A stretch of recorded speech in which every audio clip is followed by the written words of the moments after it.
Medication administration in assisted living. Who's allowed to do it? Listen, the truth could save you time and money.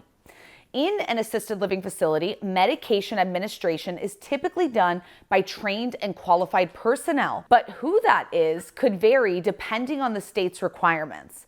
There is no national level of ruling on this. It's up to each state, and you can find your state rules by going to your state's DHS website and reading about who is allowed to do that.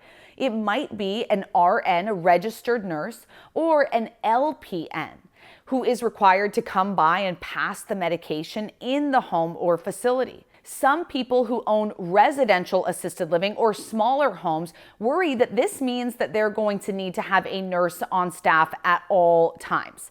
And that is not the case. Many times, smaller RALs only have 6 to 16 residents in the home. How long does it take to pass out 16 pills? Not that long.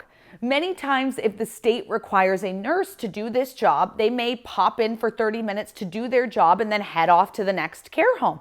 This is really common in the industry. You're not paying a full-time salary, but instead a flat rate based on coming to do their role. Some states allow CMAs, or certified medication aides, to do this role under the supervision of a nurse as well. So, similar to the requirements above, it's not necessarily that the nurse is on full-time staff. If you're getting started in this industry and don't want to make any mistakes, don't miss this video here on YouTube where I break down the top myths of assisted living. Check it out next. In many and most assisted living facilities, non-medical staff may assist with medication reminders or help residents self-administer medications, aka opening pill bottles or providing reminders to take medications that have been laid out for them. However, they're usually not allowed to physically administer medications unless they've received proper training and a certification as a CMA, or they're under supervision. So they're not going to be shoving pills down anyone's throat. And many times it's a suggestion, hey, these are your pills, go ahead and take them. They basically help the resident get the medication and then notate if it was taken or not.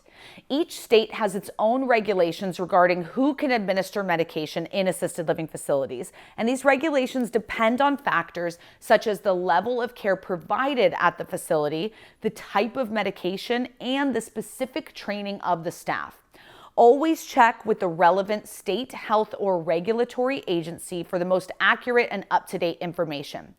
Keep in mind, RALs don't usually have more staff than one licensed administrator and a few caregivers on staff at all times. Larger assisted living facilities may have in-house nurses and doctors, so there's flexibility in what they can do there versus in a smaller setting.